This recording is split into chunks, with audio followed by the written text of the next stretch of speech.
Hi guys, happy, what is today, Tuesday? Happy Tuesday. So, found more information on, paganism in Romania. So we have quite the, interesting, stuff to go over. But yeah, very interesting how, everything over there is, it was communist, now it's, democracy, and, it's crazy. So it's like borderline. I mean, it's very, very different.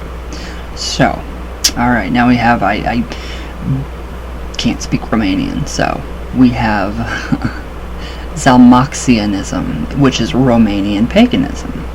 Alright, now this is copywritten and written and copyrighted by Tyra Alrun something.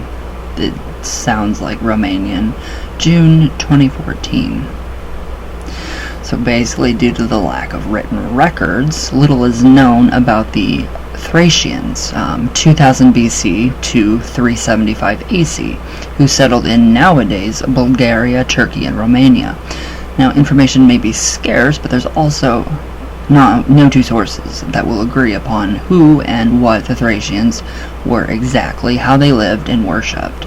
They were mentioned in the Iliad and Odyssey by philosophers like Herod, I wonder if that's King Herod, and described as hard-drinking and rough-necked, which paint them as some sort of bon savage.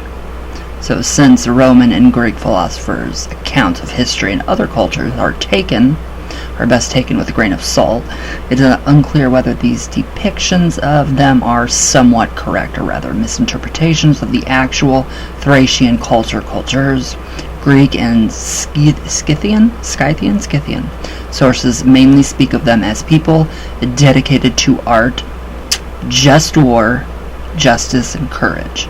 So, now we have among the Reconstructionists the debate whether the forefathers' spirituality was a monotheistic, monistic, partly pantheistic, or simply polytheistic. So one has been avidly discussed on various online forums. So we can see some of the confusion might stem from Herod's account of the Thracian people.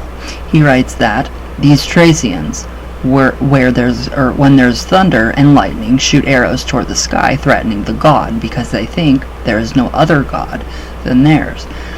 So it's very Christianized, I think. It's very Christianized, but again, it's, very similar to the Vikings, but obviously, I'm not going to finish that. Alright, so, the Thracians were one of the oldest and largest Indo-Germanic people, consisting of about 90 tribes, which yet were never unified. So each tribe or community was led by a high priest, often called the priest-king, basically a shaman. We have priest-king in traditional witchcraft. So there's that connection there too. So, even within the Thracian spirituality, different tribes worshipped and acknowledged different gods or adopted foreign tribes, gods who lived to close proximity to them. So basically it was kind of like, closer, regional, closer. So they would take from what was close. So Greek, we have Hestia, Zeus, etc., parts of several Thracian pantheons. It seems like it's just very big, very broad. So now, while this is a common pagan phenomena, it is not exactly comparable to Germanic paganism, for example, where the same Germanic gods were known under different names, depending upon the tribe, yet rituals and religious conduct were the same, or at least very similar to each other.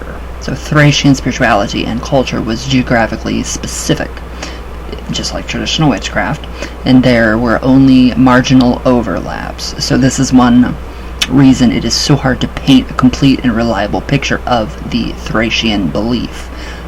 There simply was no such thing. So we do have a creation myth. So this is pretty interesting. Very interesting, actually.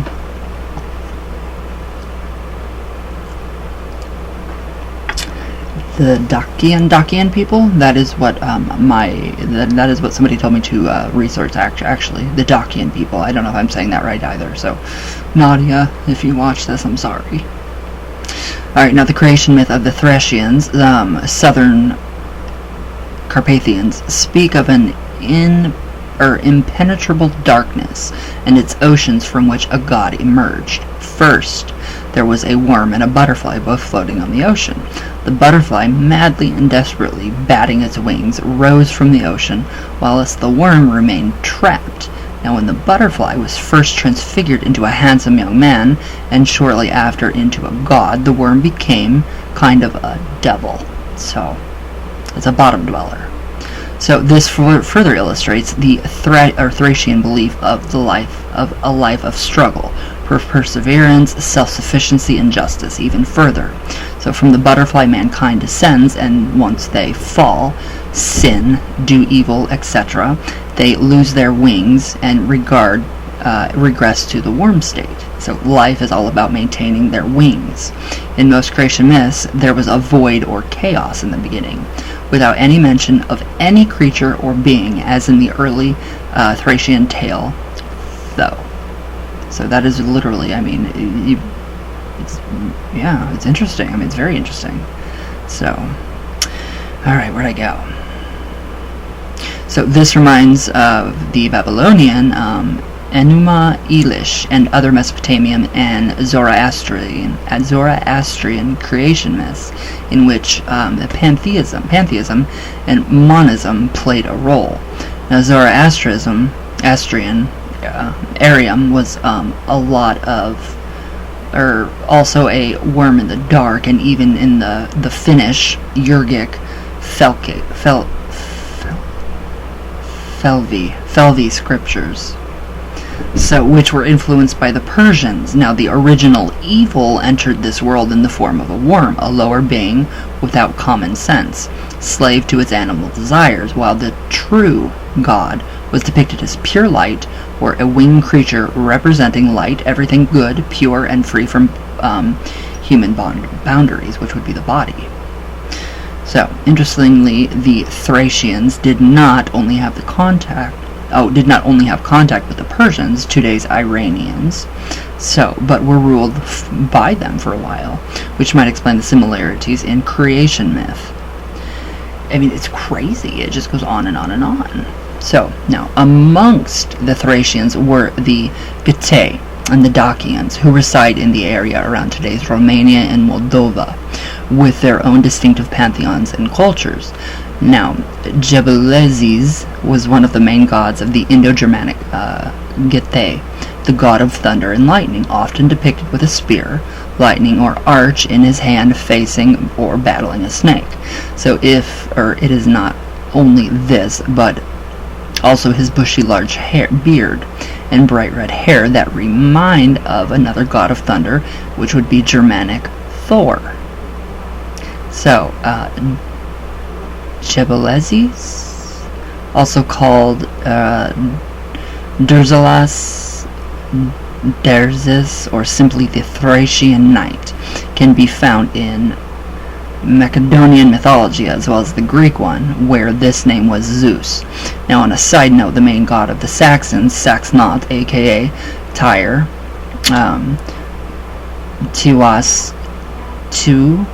Zu, was also known under the name Zeu, or Zeus, not only by the name but its traits.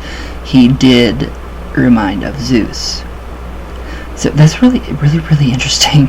I mean, it's boggling. It's really hard to kind of understand this, since it's not really, it's just kind of hard to understand. Now, it is from Gebelezes that the American Hackanists, American heathens, adopted him around the 7th century BC and gave him the name Van, god of war and the sun, the snake slayer, who is also equated with Zeus. Traces of him can even still be found in the tale of St. George slaying the dragon. So, very different, very different. So, how do I even say this? Gebelia's name was recognized to Zelzurdos beliefs of a female alter ego started forming as well. Her name was Bendis. In other traditions, she was named Koitz, the great mother goddess, deity of the moon, woman cycle, and the hunt, which is Artemis, often depicting standing between a deer and a snake, representing her role as deity of balance in the cycle of nature. The mother goddess, or goddesses, were highly revered and worshipped by both men and women.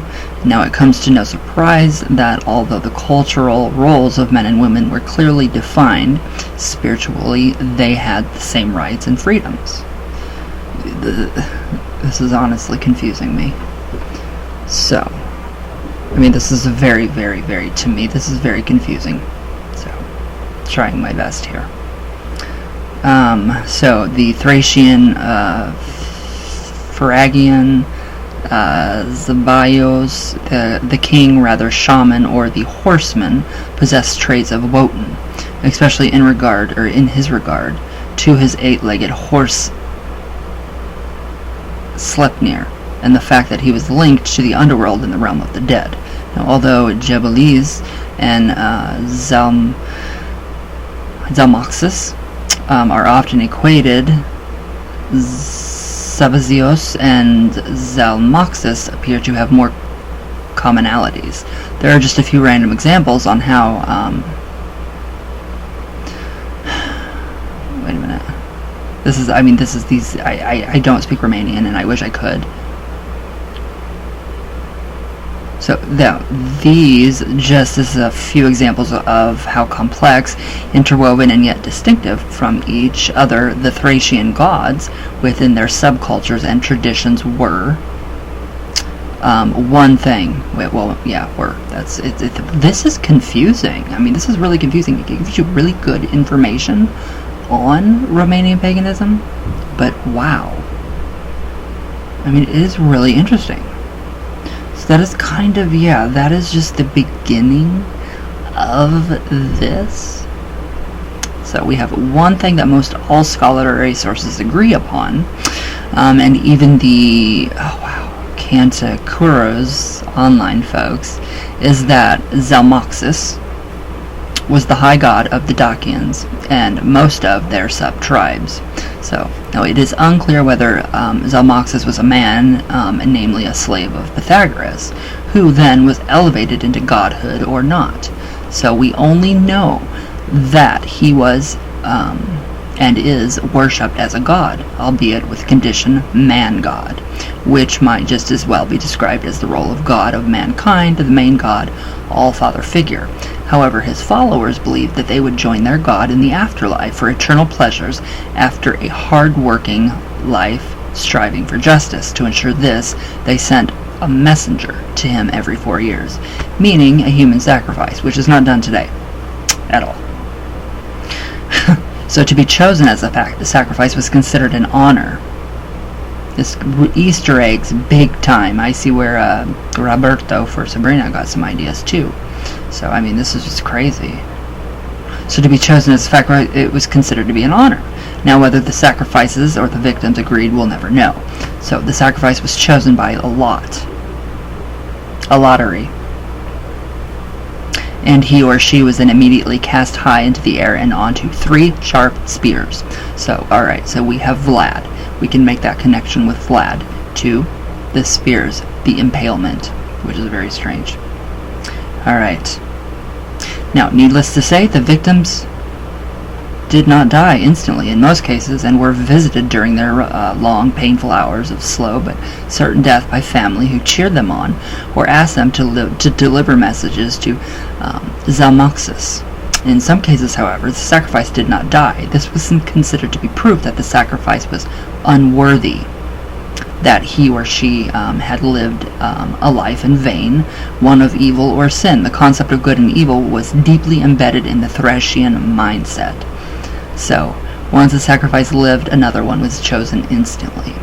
So that's just like the beginning and the basis of the Thracian people, Romanian paganism. So, the god, how do I say his name again? Zalmoxis.